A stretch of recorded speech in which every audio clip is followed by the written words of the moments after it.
कहानी शुरू होती है और हम देखते हैं एक आदमी को जो कि अपनी डायरी में 7 विचेस के बारे में लिख रहा होता है जो सेलम के जंगलों में शैतान की पूजा करती हैं। वो इस बात का इरादा करता है कि वो उन सब को मार देगा। वो 7 विचेस वहाँ पर एक रिचुअल कर रही होती हैं जिसका मकसद ये होता है कि सेलम की औरतों के अंदर से शैतान पैदा हो सके। उन 7 रिचुअल्स में सबसे बड़ी रिचुअल का नाम था मार्गरेट मॉर्गन। उसके बाद हम देखते हैं मंडे का दिन होता है और हमें एक लड़की दिखाई जाती है जिसका नाम हेडी होता है। वो एक रेडियो चैनल की होस्ट होती है और एक अपार्टमेंट में किराए पर रह रही होती है। वो न्यूज़पेपर रिसीव करने अपने रूम से बाहर आती है। उसे ऐसा महसूस होता है जैसे रूम नंबर 5 में कोई है, जबकि रूम नंबर 5 काफी टाइम से खाली था। इसलिए वो पूछती है कि वहाँ पर कोई नया किराएदार आया है। उसे इसका कोई रिस्पांस नहीं मिलता और दरवाजा बंद हो जाता है। फिर हेडी अपने कुत्ते को घुमाने लेकर जाती है और वो मालिक मकान लेसी से उस किराएदार के बारे में पूछती है। इसके जवाब में वो कहती है कि मैंने वहाँ पर कोई किराएदार नहीं रखा। हेडी कहती है मैंने 5 मिनट पहले ही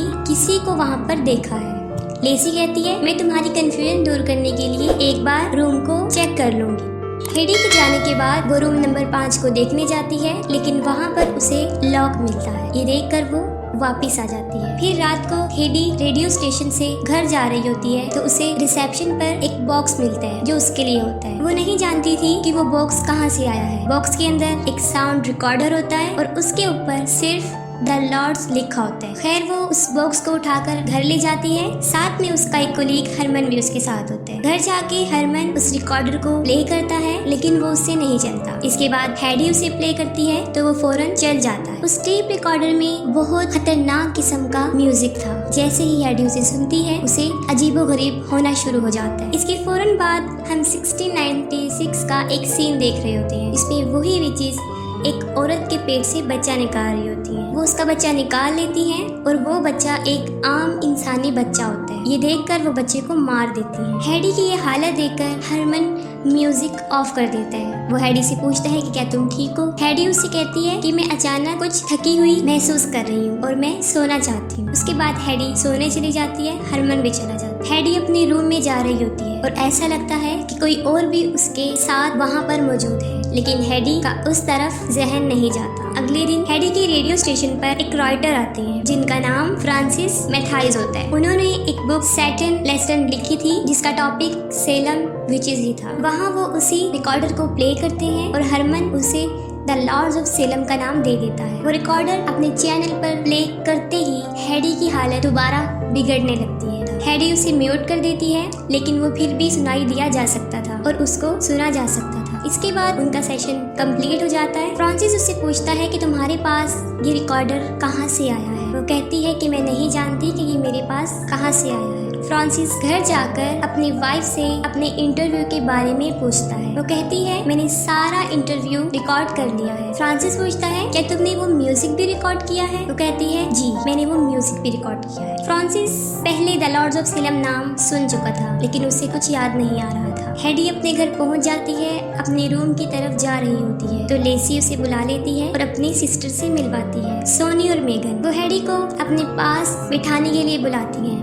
लेकिन हेडी के डॉग को भूख लगी थी इसलिए वो पहले अपने रूम में जाती है। जैसे ही हेडी अपने डॉग को खाना दे रही होती है फिर एक औरत उसके पीछे काफी देर तक खड़ी रहती है लेकिन हेडी को पता नहीं चलता। फिर वो नीचे उन लोगों के पास आ जाती है और वहाँ पर उसे पता चलता है कि मेगन हाथ पढ़ सकती है। फिर वो उसे अपना हाथ दिखाती है। मेगन उसे कहती है कि तुम्हें अपने दिमाग को कंट्रोल रखना चाहिए और आहिस्ता आहिस्ता वो उससे काफी अजीब तरीके से बात करना शुरू कर देती है। वो हेडी से बदतमीजी करती है जो हेडी को पसंद नहीं आती और वो वहाँ से उठकर चली जाती है। आधी रात को हेडी अपने डॉग की आवाज सुनती है और वो उसको देखने जाती है। वो देखती है कि उसका डॉग रूम नंबर 5 के दरवाजे पर खड़ा है। वो उसे वहाँ से लेकर चली जाती है और रूम नंबर 5 का डोर खुद ब खुद खुल जाता है। हेडी उसके अंदर चली जाती है और दरवाजा खुद ब खुद बंद हो जाता है। अंदर क्रॉस का एक निशान नजर आता है। हेडी देखकर उसे हिप्नोटाइज हो जाती है और ठीक उसी वक्त उसके पीछे कोई बड़ी भयानक चीज खड़ी होती है। फिर हम देखते हैं कि वही चीज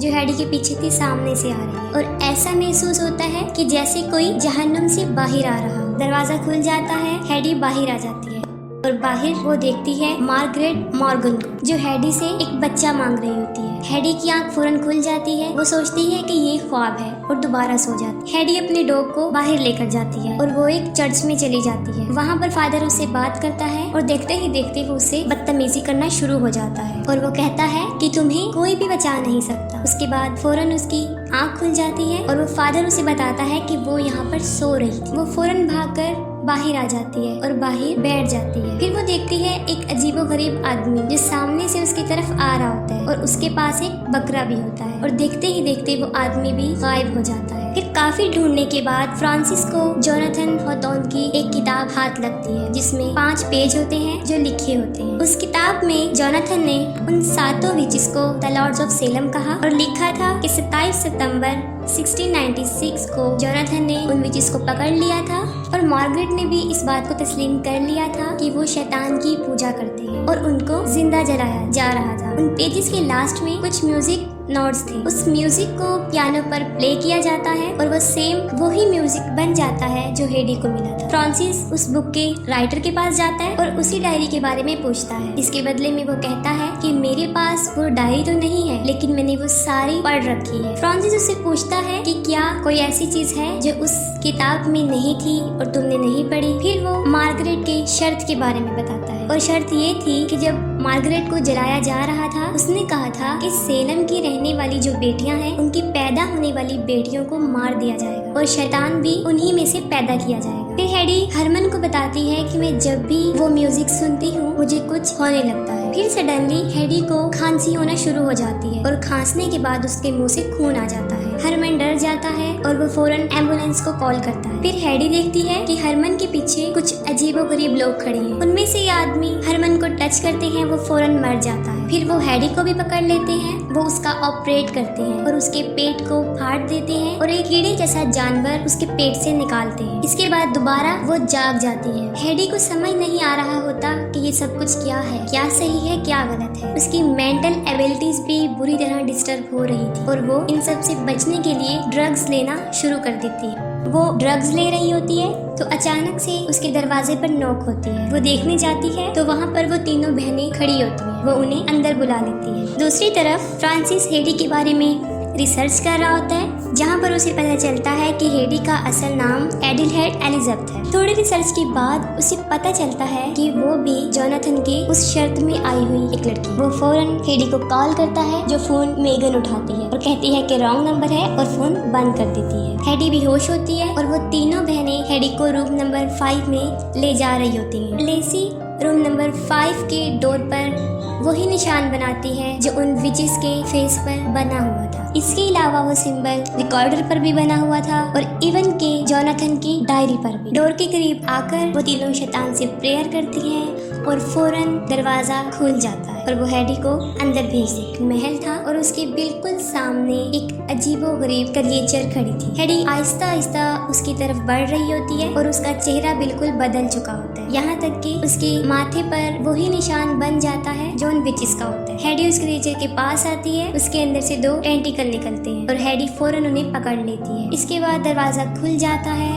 और हेडी बिल्कुल नॉर्मल हालत में बाहर आ जाती है। हेडी को देखकर वो तीनों काफी खुश होती हैं और हेडी को उसके रूम में सुला देती हैं। लेकिन अजीब बात ये थी कि वो क्रिएचर भी हेडी के साथ वहाँ पर मौजूद था। इसके बाद हरमन हेडी को कॉल करता है। हेडी को कुछ याद नहीं होता जो उस रात हुआ था। वो कहता है कि आज रात हमारे स्टेशन पर कोई शो है और हमें उससे पहले मिलना है, लेकिन हेडी उसे इनकार कर देती है और फोन बंद कर देती है। लेसी हेडी के साथ ही होती है और वो उस पर मुसलसल नजर रख रही होती है। फिर फ्रांसिस हेडी से मिलने उसके घर पहुंच जाता है और दरवाजे पर लेसी होती है। वो कहती है हेडी घर पर नहीं है, लेकिन हेडी घर पर ही होती है। लेसी कहती है कि तुम अंदर आ जाओ और हेडी का वेट कर लो। अंदर वो तीनों बहनें उससे मुख्तलिफ सवालात करना शुरू कर देती हैं। फ्रांसिस उन्हें बताता है कि हेडी से मैं रेडियो स्टेशन पर मिला था और वहाँ पर द लॉर्ड्स ऑफ सेलम का रिकॉर्डर भी सुना था और मेरे पास कुछ इम्पोर्टेंट इन्फॉर्मेशन है जो मुझे हेडी को देनी है। और यहाँ से बात खराब होना शुरू हो जाती है। लेसी फ्रांसिस से काफी बदतमीजी करती है। फ्रांसिस उसे इग्नोर करता है, लेकिन सिचुएशन काफी खराब थी। वो जैसे ही उठकर जा रहा होता है, सोनी उसके सर पर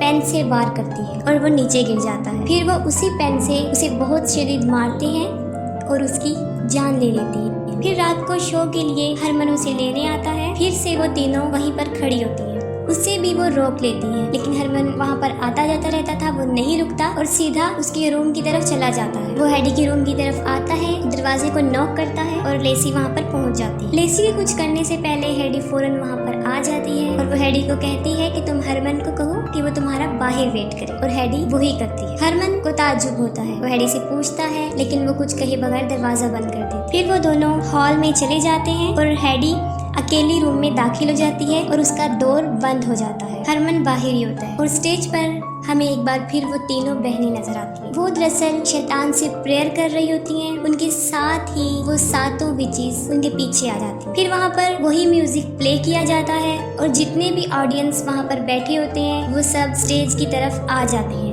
और हेडी एक अजीबोगरीब दुनिया में होती है। वो सातों विचेस वहाँ पर मौजूद होती हैं, हेडी को पकड़ लेती हैं और उसे लिटाकर फिर अजीब सा रिचुअल कर रही होती हैं। इसके बाद हेडी का बच्चा होता है और वो एक शैतान होता है। ये देखकर वो सारी विचेस खुश हो जाती हैं और हेडी की मौत हो जाती है। लेकिन हमें दोबारा हेडी दिखाई जाती है, लेकिन अब वो गॉडेस की फेस में होती है, एक देवी जो कि बहुत सी औरतों की लाशों पर खड़ी होती है। उसके बाद न्यूज आती है, तकरीबन 32 औरतें मर चुकी। वहाँ पर उन सब की डेड बॉडीज मौजूद होती हैं, लेकिन वहाँ पर हेडी की नहीं मिलती, वो गायब होती है। और यहाँ पर मार्गरेट का जो ट्रायल था वो पूरा हो जाता है, यानी शैतान भी पैदा हो जाता है और सेलम की बेटियों की मौत हो जाती है। वो गॉडेस इसलिए बनी थी क्योंकि उसने एक शैतान को पैदा किया था और अब वो सारी विचेस की तरह बन चुकी है और सब लोग उसकी भी पूजा करेंगे और मूवी एंड हो जाती है।